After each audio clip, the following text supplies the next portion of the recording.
Hello everyone, welcome to Barca News. It is February 19th, 2024, and Barcelona's third kit for the 2024-2025 season has been leaked. Also, Barcelona are currently trailing Atletico Madrid in the FIFA rankings for the new edition of the Club World Cup. And finally, Javier Tebas has once again discussed Barcelona's finances, and this time comparing them to Real Madrid.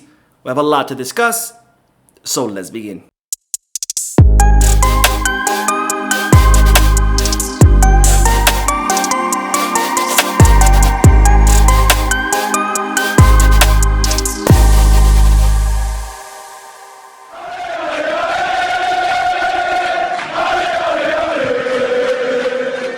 Hello everyone, welcome to the channel. My name is Mo, and before we begin with the news, just a quick reminder that tonight is the Barca News live podcast at 7:30 p.m. Eastern Standard Time, where not only do I share the news or Barcelona news with you, but I also get to interact with all of you wonderful people in the chat section by reading your comments out loud, answering any questions, and getting a discussion going. Now, having said all of that, make sure to hit that like button, subscribe to the channel, and drop a comment. If you are looking for any Barcelona jerseys or merchandise, make sure you hit the Kickback. And if you are looking to place any sports bets, make sure you hit the Bet Us. Both links for Kickback and Bet Us are down below in the description. Now, beginning with the news that Barcelona's third kit for the 2024-2025 season has been leaked by Footy Headlines. And as you can see on your screen, this jersey will include the colors of Modern Volt, which I guess it's a fancy way to saying luminous yellow, but the jersey will feature Modern Volt colors and royal blue. As you can see as well, the Nike swoosh will be upside down. I don't know why. And it will feature the Blaugrana colors, which signifies the club's heritage and history. Now, the jersey will also have the 125th anniversary logo, because as you already know by now, Barcelona will turn 125 years next season, which is on November 29. It's the same day as my birthday, which is a big honor that I get to share my birthday with the greatest club in the world. Now, of course, this is not confirmed. This has not been confirmed by Barcelona or Nike. This is a leak by Footy Headlines, but Footy Headlines have always been accurate about their leaks. So if I have to put money on it, most likely this is what the third kit will look like next season. I kind of like it, even though it has funky colors, but I do want to hear from you guys. Do you like this Barcelona third kit? Let me know down below in the comment section. Now on to the news that Barcelona are currently trailing behind Atletico Madrid in the FIFA rankings for the new edition of the Club World Cup. Now, if you don't know by now, FIFA have created a new format for the Club World Cup. The Club World Cup used to be the winners from each continent, so the winners from the Champions League, the winners from the Libertadores in South America, etc. They would all face each other, and then they would have a winner. But now FIFA have decided to expand the competition and instead have 32 clubs participate from all around the world, starting in 8 groups, kind of like the same format as the regular World Cup. And the first edition will take place in 2025 here in the US.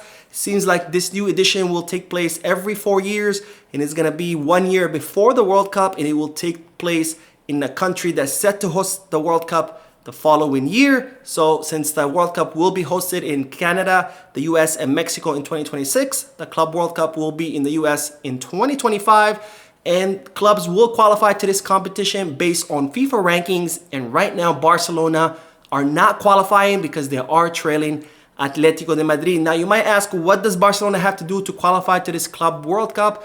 Well, they will need to beat Napoli in both legs of the round of 16. So qualify to the quarterfinals by winning both matches. But not only that, Barcelona will also have to win the first leg of the quarterfinals. So in other words, Barcelona will have to win the next 3 matches in the Champions League.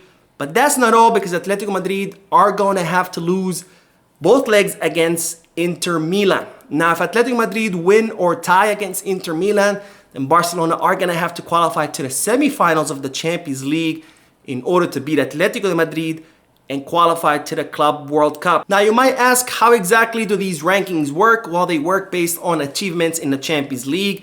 Any achievements in the Europa League do not count. So for every victory in the Champions League, you get 2 points. For every draw in the Champions League, you get 1 point. And for qualifying for each phase, so for qualifying to the round of 16, quarterfinals, semifinals, and finals, each qualification is 1 point as well. Then they add them up, and that's how you have your rankings. And right now, Barcelona are trailing Atletico Madrid, so they're out of the qualifications. But if Barcelona do end up beating Atletico Madrid or even drawing with Atletico Madrid, then Barcelona could end up qualifying to the Club World Cup. Now you ask, why do we care about qualification? Well, setting aside, of course, sporting prestige, this is very important because this competition will generate a lot of money for the participating clubs.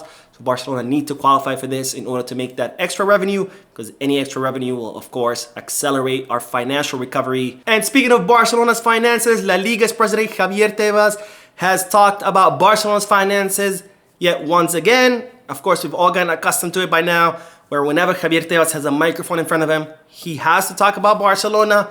I think it's a must for him. I don't know if it's in his contract or what, but he always seems to talk about Barcelona. And this time he talked about the club's finances, and he confirmed what I've been saying before, or what Barcelona has said before, which is that Barcelona will need to make some sales in the summer in order to achieve the 1-to-1 rule. And that's not the only thing that Javier Tebas talked about. He also compared Barcelona's finances to Real Madrid's and explained what happened during COVID.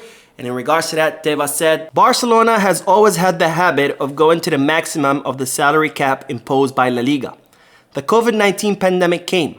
Revenues dropped dramatically, which did not happen with salaries. The contracts were for several years with players, and the club could not reach agreements to revise them. And the result was that the cost did not adapt to the drop in revenues. Other clubs were able to do that. Yes, Real Madrid's management, for example, never went as far as they could go.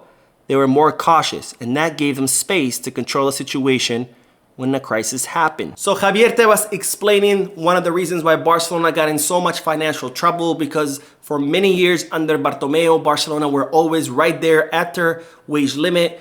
And when the pandemic hit and income of the clubs dropped dramatically, Barcelona could not adjust to the situation because they were right there at the limit of their salary, which is linked to the revenues. And if your revenues drop, your salary limit also drops. But if you are already above the limit or near the limit in prior years, and there was no room for Barcelona to adjust, where, for example, Real Madrid never really reached their wage limit. So when their revenue decreased, didn't affect them as much because they weren't using all of their revenue to begin with on salaries. And that explains one of the reasons why Barcelona were in such financial trouble. So this is for people who constantly say, well, we need to move on from Bartomeu. That was 3 years ago. We need to move on. Now it's a new year.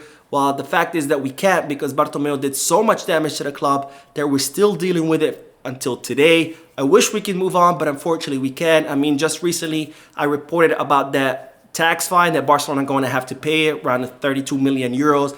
Also thanks to Bartomeu's dealings years and years ago. So as much as we want to break away from the past and move on from Bartomeu, we cannot, because he did so much damage that unfortunately we're still dealing with that until today. Then Javier Tebas also mentioned another interesting thing, which was about Joao Felix. Of course, as you might recall, Joao Felix accepted to reduce his salary dramatically when he came to Barcelona. He accepted a 400,000 euro per season salary. La Liga did not accept that and instead counted his salary as being, I think it was 5 million or 10 million, something like that. But in regards to that, Javier Tebas said, we don't care about the value that clubs put in contracts. We have our own criteria to calculate the salary that is in line with the player's value for the purpose of economic control.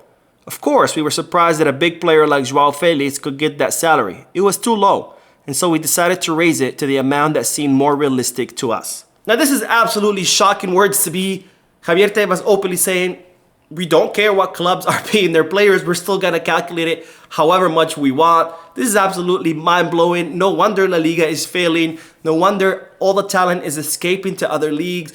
Because when you have the president of La Liga openly saying, oh, we don't care how much you're paying a player. We're just going to make up a number and throw it out there.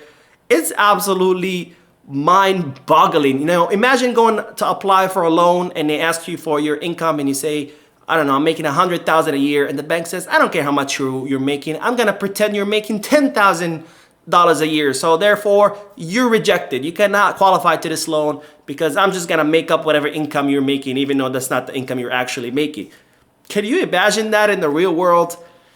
I mean, these are the only kind of things that you see in the Spanish league under Javier Tebas, and it's absolutely mind-boggling. So that is all the news for this video.